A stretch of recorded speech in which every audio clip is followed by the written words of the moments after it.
ఎందుకు ఏడుస్తున్నావు? నేనేమన్నా నమ్మకం కన్నాను అనుకున్నావా? ఒక్కొక్కరికి ఏ సైడ్లో ఐస్ పోసుకు అన్నాను. వస్తాడెళ్ళు, పని చూసుకో.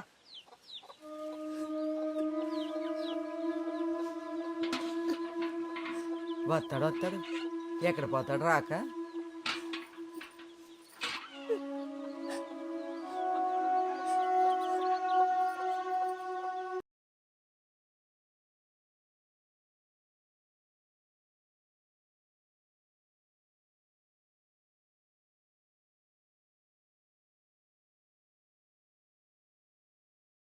ఇప్పటికీ అదే మాట మీద ఉన్నాను. మీరిద్దరు కలిస్తే పని ఈజీ అవుతుంది. ఎక్కడా? పైన ఉన్నారండి. భయ్యన కొడుకు ఆల్రెడీ చచ్చిపోయాడు. అంటే భయ్యన్ చచ్చిపోయినట్టేనండి. ఇంక మిగిలింది ఒకడు సత్యరంగయ్య గారు. సత్యరంగయ్య గారు అంటే అన్నగారు అంతా, అన్నగారు ఇంత.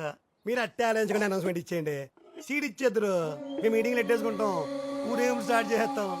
10,000 ఏళ్ళు అయిపోతుంది బాబు, మొహం ఊరేగింపులకి. వచ్చినప్పటి నుంచి భయ్యన్న అంటే అదే పాట పాడుతున్నాడు. సుత్తా మొదలు లేకుండా నరికేమంటావా ఇటే అమ్మ. ఎన్నిసార్లు పోలీస్ స్టేషన్కి వెళ్ళి అడిగినా ఆడెక్కడున్నాడో చెప్పట్లేదు. అసలు బతుకున్నాడో లేడో తెలియట్లేదు. మీకే తెలుసు ఆడెక్కడున్నాడో. మీ మీద పిచ్చతో జైలుకి వెళ్ళాడు. ఆడెక్కడున్నాడో వెతికే బాధ్యత కూడా మీదే. ఎవరిని వదలొద్దు. నా కొడుకుని చంపిన నా కొడుకుని వదలొద్దు. దొరికిన వాళ్ళను దొరికినట్టేసేయండి.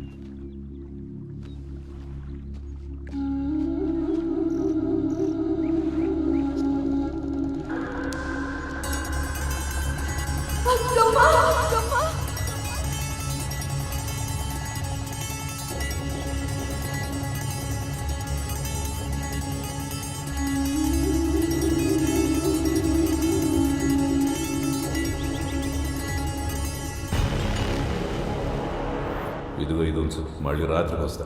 తీసుకెళ్ళి ఎవరికన్నా ఇచ్చే, లేదా ఎవరికన్నా అమ్మాయి. కొన్ని రోజులు ఈ బాధలన్నా తప్పుతాయి.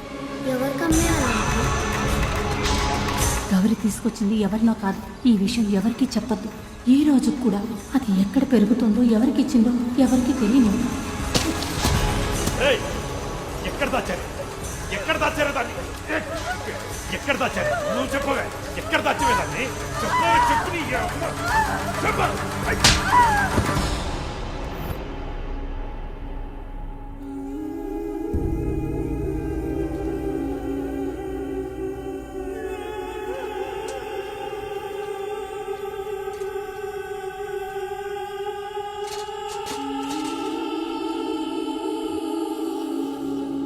నువ్వు చాలా గట్టుడిరా. ఆడికి చిన్న కష్టం వచ్చినా తట్టుకోలేడు. వాడెప్పుడు తోడే కోరుకుంటాడు. ఇప్పుడు ఏ తోడు లేకుండా వాడు ఎక్కడున్నాడో, ఎలా ఉన్నాడో. ఇప్పుడు నాకు కొత్త భయం పట్టుకుంది. గౌరీ బతికి ఆడికి ఏమైనా అయితే అయోమయమే.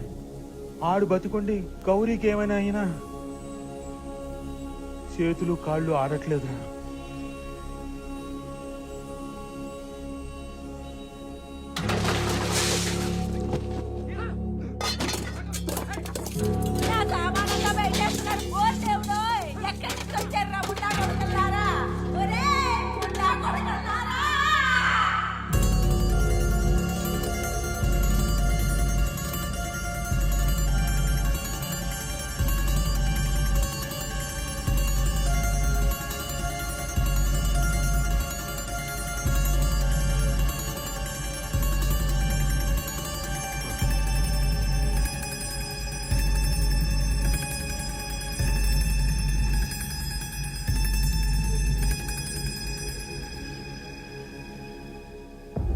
ఒకప్పుడు నువ్వు ఒక ఆడది నూతిలో పడింది, ఎవడూ కాపాడినోడు లేడు, ఏమైపోయిందో తెలియదని చెప్పావు కదా.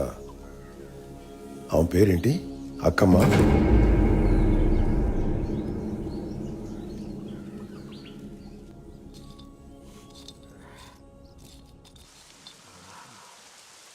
ఇన్నాళ్ళు ఎందుకు నెగ్గలేకపోతున్నావు తెలుసా?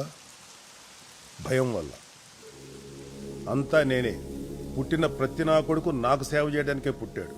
ఆడి పుట్టకి ఏదైనా అర్థం ఉందంటే అమ్మ అది ఇదే అనే బలుపుతో చేసిన తప్పులున్నాయి చూసావా? అదిగో దానివల్ల వచ్చిన భయం.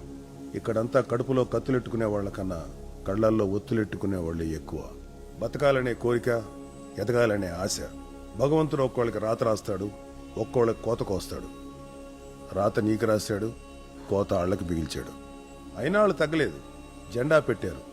ఆ జెండా తెచ్చిన వాళ్ళు 1,000,000 సార్లు పుట్టేవాళ్ళు కాదు, 1,000,000 సార్లు చచ్చేవాళ్ళు కాదు, 1,000,000కి ఒక్కసారి పుట్టేవాళ్ళు. చూడు సత్యరంగయ్య, నువ్వు ఎంత ఎత్తులో ఉన్నా వాళ్ళు పెట్టిన జెండా చూడాలంటే ఖచ్చితంగా తలెత్తే చూడాలి. అది వాళ్ళ ఆత్మగౌరవంతో ఎత్తుంది. ఇదంతా నీకు ఎందుకు చెప్తున్నాను అనుకుంటున్నావు? నీకు కూతురుందన్న విషయం తెలుసా?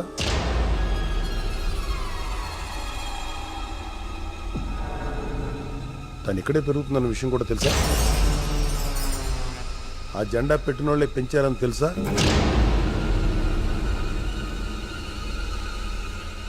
మరి వాళ్ళ ముందు నువ్వు తలదించుకుని తిరుగుతావో తలెత్తుకుని తిరుగుతావో ఆలోచించుకో.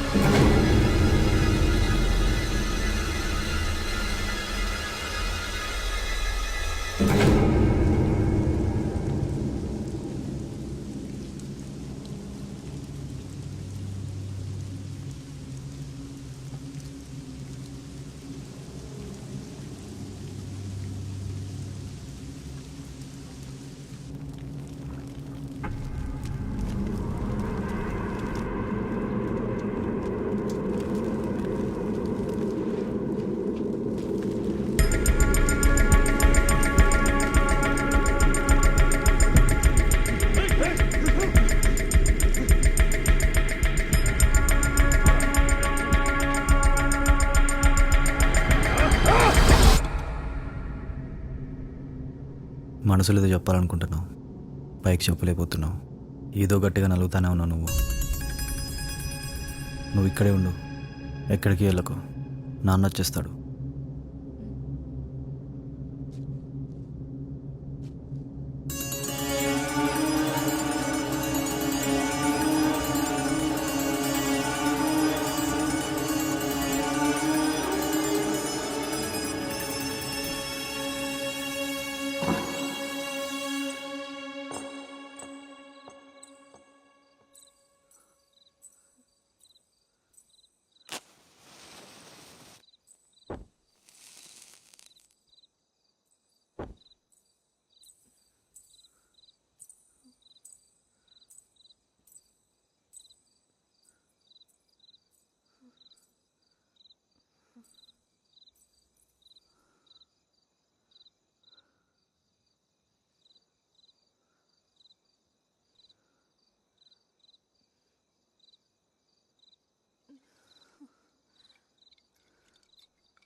దాచుకున్న విషయాన్ని గొంతు దగ్గర పెట్టి చంపేస్తా. ఒకప్పుడు జరిగిన దానికే తలకిందులో కూర్చుంటే ఇప్పుడు దాన్ని జనాల్లో పెట్టి నన్ను ఈగలో లాగేద్దామన్నా. ఎక్కడ పెరుగుతుంది అది? ఆ పార్టీయోడు మీ జనాల మధ్య పెరిగిందని చెప్పాడు. ఏ జనాల మధ్య పెరిగింది అది? 10కి పర్రకి సిగ్గు ఎగ్గు లేకుండా నా దగ్గర పనిచేసే వాళ్ళ దగ్గర పెరిగిందా? నేను ఇలా కాదే, పుట్టుకు నుంచి పుట్టుకి సంక్రం చేసి వదిలేద్దయ్యావు. శేలాలు పోగొట్టుకుని కూడా ఎలా తిరుగుతారో చూస్తా.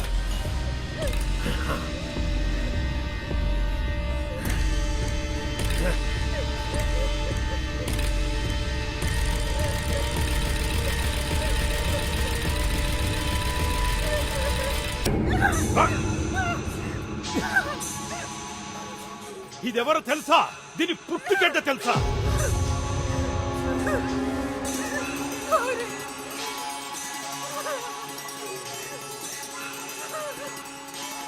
అసలు ఎవరనుకుంటున్నారు ఇది? ఆ సత్యరంగయ్య గాడికి పుట్టింది ఇదే. అలా చూస్తారంట్రా? దీని పుట్టుక, దీనిది అన్ని తేడాలు. అన్ని తెలిసినా మీకు ఇంకా బుద్ధి రాదురా నా కొడకల్లా. ఇదిగో ఈ గౌరీ, దీన్ని రేప్ చేసి చంపిద్దామంట. ఆ సత్యరంగయ్యే.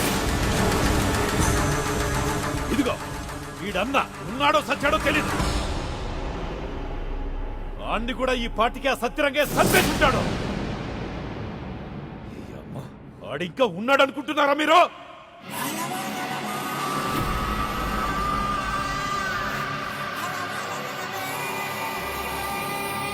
ఇప్పటికైనా తెలుసుకోండిరా, నిజమేంటో తెలుసుకోండి. ఎక్కడ మొదలు పెట్టాలో తెలియట్లేదు, ఎక్కడ ఆపాలో కూడా తెలియట్లేదు. కానీ తెలిసిందల్లా ఒక్కటే, జరుగుతున్న దానికి ఎదురు తిరిగి నిలబడ్డం తప్ప. ఒక్క మనిషి స్వార్థం కోసం, ఒకే ఒక్క మనిషి బాగుపడడం కోసం